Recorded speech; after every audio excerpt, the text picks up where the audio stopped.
I was called cursed because I had no son, but my daughters became queens in their own right. They whispered it at the marketplace. They said it at family gatherings. They even had the audacity to say it to my face, that I was cursed, that God had turned his back on me because I couldn't give my husband a son.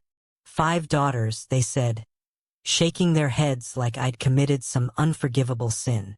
5 beautiful girls, each one a blessing I'd carried beneath my heart for 9 months. And the world looked at me like I was defective, like I was broken. But you know what? I held my head high through every whisper, every pitying glance, every cruel word, because I knew something they didn't, that my daughters were not my curse. They were my crown. And one day the whole world would bow to see it. Welcome back to Grandma Alice Stories, my dear ones. If you're new here, pull up a chair and settle in. I've got stories that'll make you laugh, cry, and remember why family matters most. And if you've been with me before, thank you for coming back. Your presence means the world to this old soul. Now, before I continue, do me a favor, hit that subscribe button and help me reach 1,000 subscribers before next week. Share this with someone who needs to hear it, because these stories, they're not just mine, they're ours. They're about life, love, and the lessons we all learn the hard way. ## main story body. I was 22 years old when I married Samuel. He was a good man. Quiet, hardworking, with hands that knew how to fix anything broken except, as it turned out, the opinions of his family. We had a small wedding under the mango tree in his father's compound, and I wore a second-hand dress that his mother said would bring us bad luck because it wasn't white enough. I should have known then. I should have seen the signs. But I was young and in love, and I believed that love could conquer anything.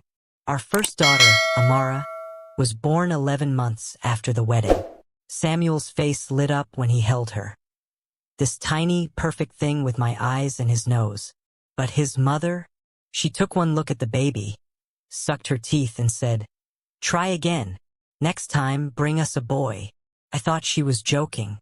I laughed nervously and reached for my baby, but she'd already turned away, muttering something about prayers and sacrifices to break whatever curse was on me. Curse. That word followed me like a shadow. 2 years later, Zainab came, then Fatima, then Blessing, then Grace. 5 daughters. 5 daughters in 8 years. And with each one, the weight of disappointment grew heavier on my shoulders. Samuel never said it, but I could see it in his eyes. The way he'd linger at his brother's house, watching his nephews play football in the yard. The way he'd go silent when his friends bragged about their sons. The way he stopped reaching for me at night, as if touching me might produce another girl and seal his fate as a man without legacy. His family stopped pretending to be polite. My mother-in-law would visit our small house. 3 rooms with a leaking roof and walls that sweated in the rainy season. And she'd look at my daughters like they were furniture she had no use for. She'd bring gifts for Samuel, never for the girls. She'd cook his favorite meals and serve him like a king while I stood in the corner, nursing baby Grace, invisible. One day, she sat in my living room drinking the tea I'd made for her and said loud enough for the neighbors to hear, "A woman who cannot give her husband a son is like a tree that bears no fruit. What's the point of her?" I felt my hands shake around my own cup. My throat tightened, but I said nothing. What could I say? In our culture, in our community, sons were currency. Sons carried the family name. Sons inherited land. Sons took care of you in old age. Daughters? Daughters were just temporary guests, passing through on their way to someone else's family. But when I looked at my girls, when I watched Amara reading books at 6 years old, when I saw Zainab bandaging her sister's scraped knees with such tenderness, when Fatima stood up to the boys who tried to bully Blessing at school, I couldn't see them as less than. Couldn't. So I made a decision. If the world wouldn't value my daughters, I would raise them to value themselves. I started small. I sold vegetables at the market to buy them school supplies. I woke up at 4 in the morning to braid their hair and make sure their uniforms were clean. I sat with them every evening, helping with homework by candlelight because we couldn't always afford electricity. I taught them that their worth wasn't determined by anyone's opinion, not even their grandmother's. Samuel's brother, Uncle Joseph, was the worst of them all. He had 3 sons and wore his fatherhood like a medal.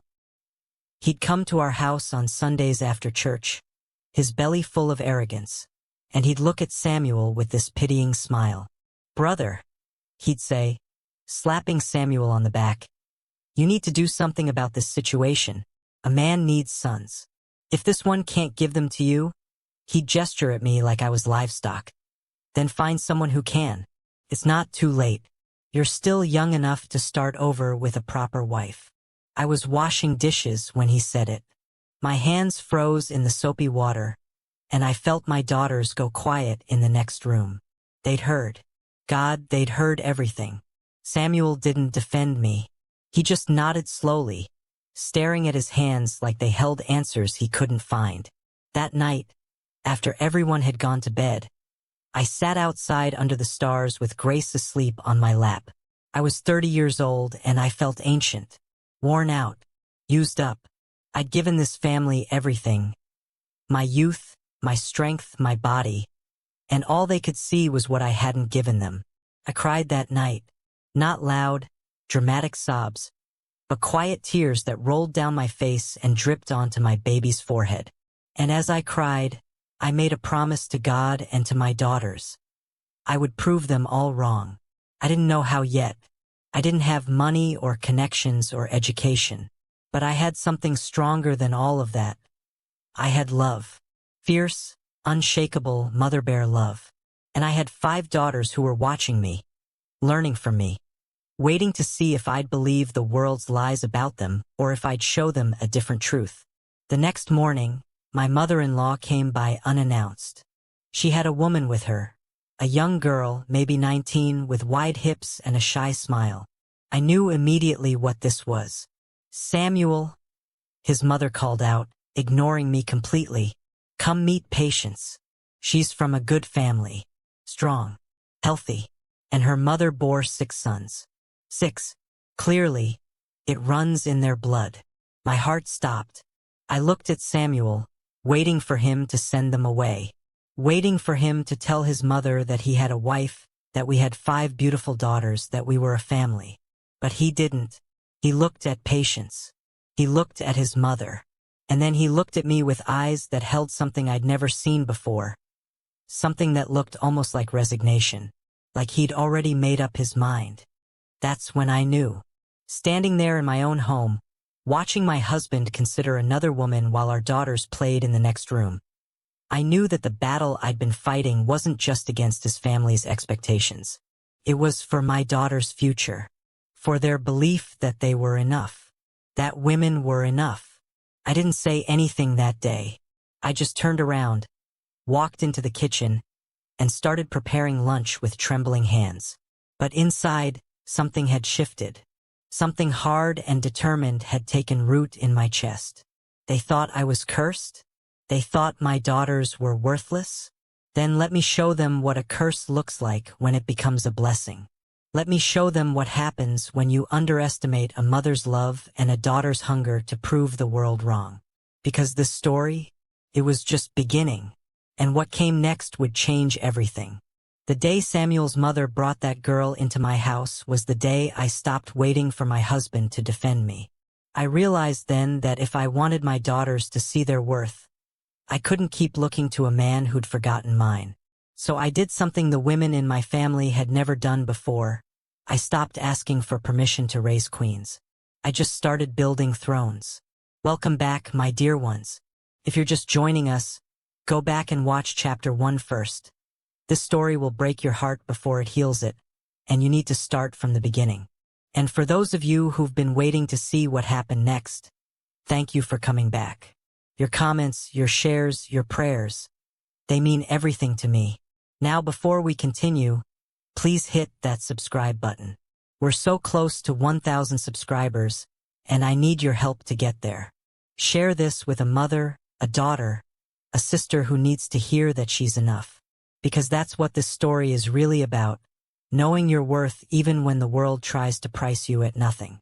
After Samuel's mother left that day with her gift of a potential second wife, I couldn't eat, couldn't sleep. I kept replaying the look on my husband's face. Not disgust at his mother's suggestion, but consideration. Like he was weighing the pros and cons of replacing me the way you'd consider trading in an old car. But what haunted me most was the silence of my daughters. They'd heard everything through the thin walls of our small house, and when I tucked them into bed that night, Amara, my oldest at just 9 years old, looked up at me with tears in her eyes and asked, "Mama, are we the reason Daddy doesn't love you anymore?" I felt my heart shatter into 1,000 pieces. I pulled all 5 of them close, squeezed into one small bed, and I told them something I needed them to hear. Listen to me, my beautiful girls. You are not a burden. You are not a disappointment. You are not less than anyone because you were born female. The people who think that, they're the ones who are broken, not you. And I promise you this. I'm going to make sure you grow up knowing that you can be anything, do anything, become anything you want. Not despite being girls, but because you are. Fatima, who was only 6 then, wiped her eyes and said, "Even a doctor, Mama? Can I be a doctor? Even a doctor, my love. Even a president. Even the richest woman in the whole country. You can be anything." But saying it and making it happen were two different things. And I knew that words without action were just pretty lies. The next morning, I woke up at 4 a.m. as usual. But instead of just preparing breakfast, I pulled out an old notebook I'd kept hidden under my mattress. In it, I started writing down a plan. If my daughters were going to succeed in a world that already had its foot on their necks, they needed more than love. They needed strategy. I couldn't give them money, we barely had enough to eat. I couldn't give them connections. I was just a market woman with a primary school education. But I could give them something more valuable. I could give them hunger. The kind of hunger that turns obstacles into stepping stones. The kind of hunger that makes you study by candlelight when everyone else is asleep. The kind of hunger that refuses to accept the limitations people place on you. But first, I needed to deal with Samuel. That evening, when he came home from work, I did something I'd never done before. I asked him directly. No crying, no begging, just a simple question. "Are you going to take a second wife?" He looked startled, like he hadn't expected me to bring it up. He shifted uncomfortably and mumbled, "My mother thinks." "I didn't ask what your mother thinks," I interrupted, keeping my voice calm. "I asked what you're going to do." The silence stretched between us like a chasm. Finally, he said, "I want a son, Alice. Every man wants a son. Can you blame me for that?"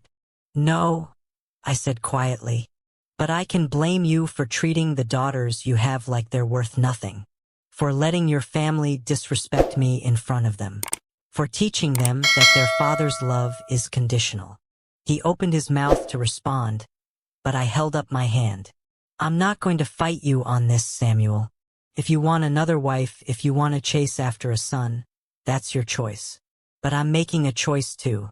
I'm going to focus every bit of energy I have on raising these 5 girls to be so successful, so powerful, so undeniably extraordinary that one day, people will forget you ever wanted sons. They'll only remember that you had daughters who changed the world." I saw something flicker in his eyes. Maybe surprise, maybe respect, maybe fear. But I didn't wait for his response. I just walked away. From that day forward, I became a woman on a mission. I started waking up even earlier, 3 a.m. now, to prep more vegetables for the market. I took on extra work, washing clothes for the wealthy families in town. Every naira I made, I divided carefully. Food, school fees, books, and a small savings I kept hidden in a tin under the floorboards. That savings was for emergencies, for opportunities, for anything that might give my daughters an edge. I stopped going to family gatherings where people would pity me or mock me. I stopped explaining myself to Samuel's relatives. I stopped caring what the neighbors whispered when they saw me walk by with my 5 girls in tow.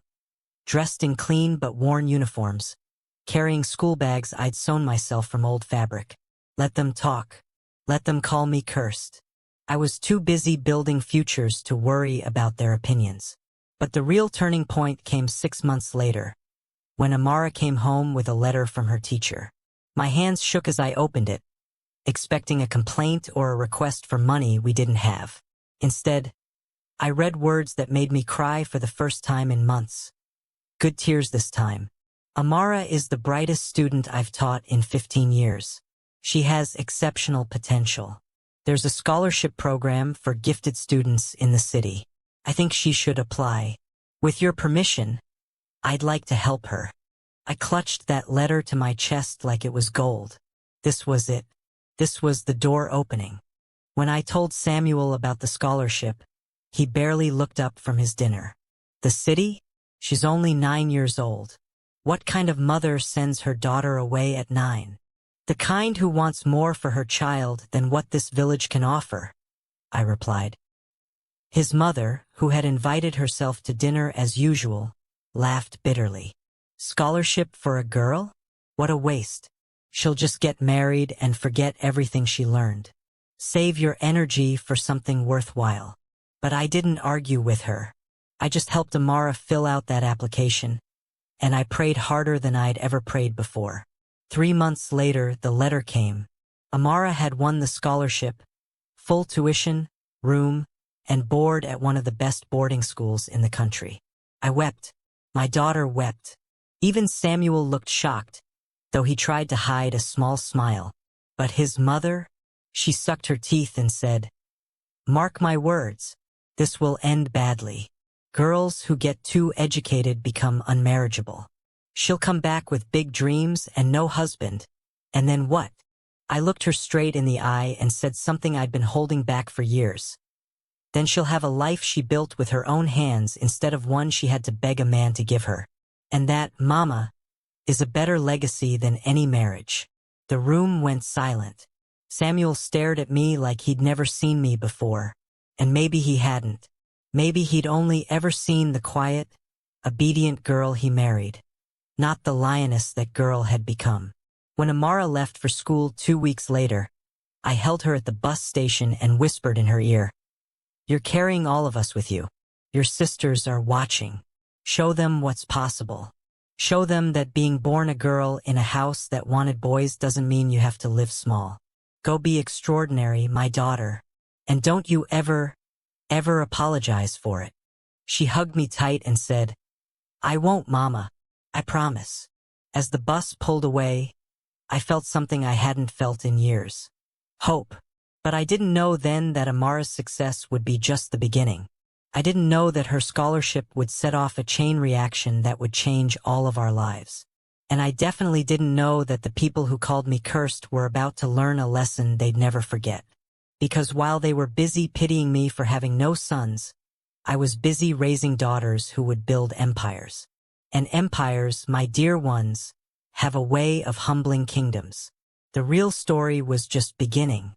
They say success is the best revenge. But I never wanted revenge.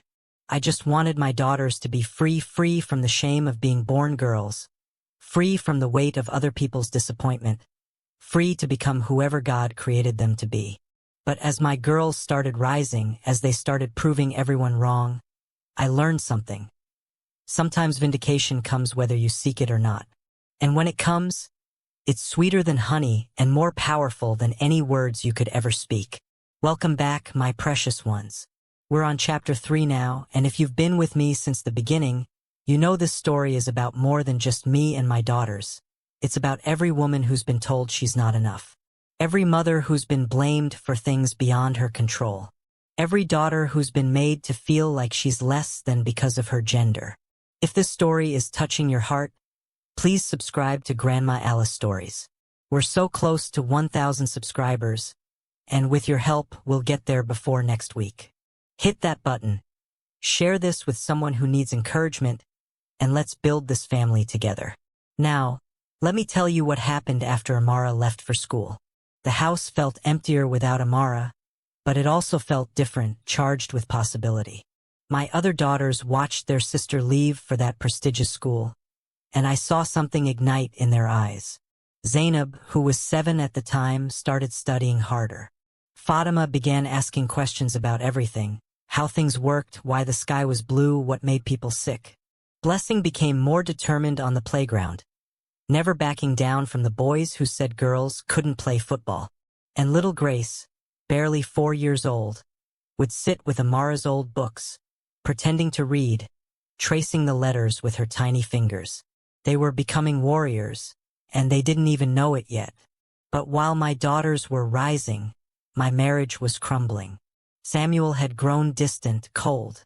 He spent more evenings at his brother's house, more weekends away, on business. He stopped asking about the girls' schoolwork. He stopped looking at me altogether. I knew what was happening before anyone told me. A wife always knows when she's being replaced, even before the evidence appears. It was Uncle Joseph's wife, Auntie Mercy, who finally confirmed it. She came to my house one afternoon, her face tight with the kind of pity that makes you want to disappear. "Alice," she said, sitting heavily on my worn sofa, "I thought you should hear it from someone who cares. Samuel has been seeing someone. That girl his mother brought, Patience. They've been meeting at his mother's house." I'm so sorry.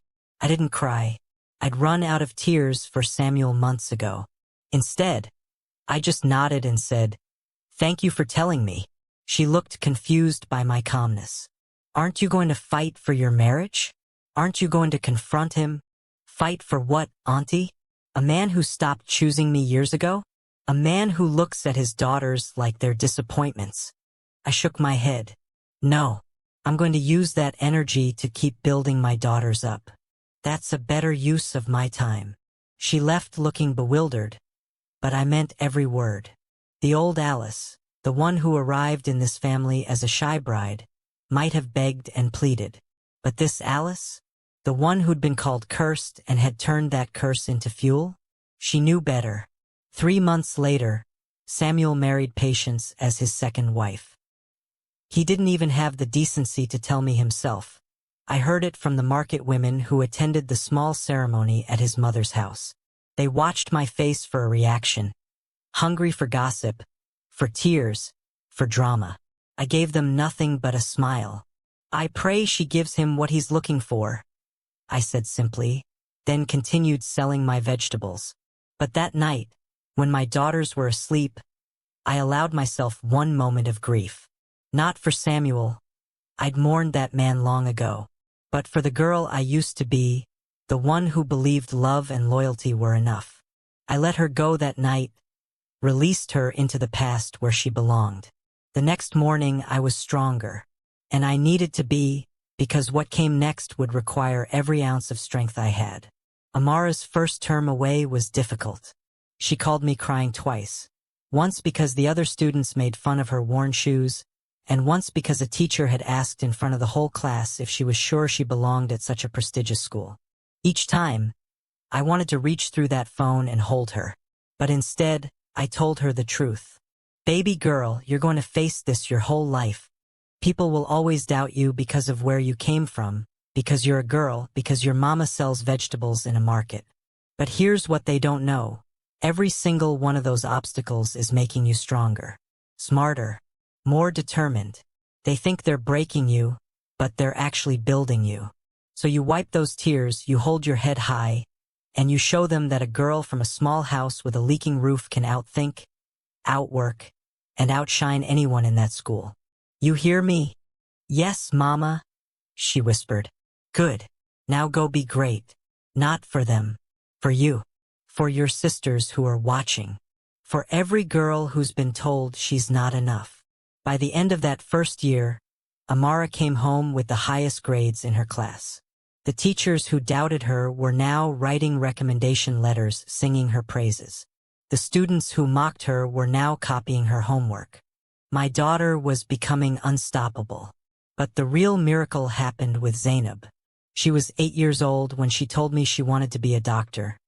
Not just any doctor, but the kind who helps children who are sick.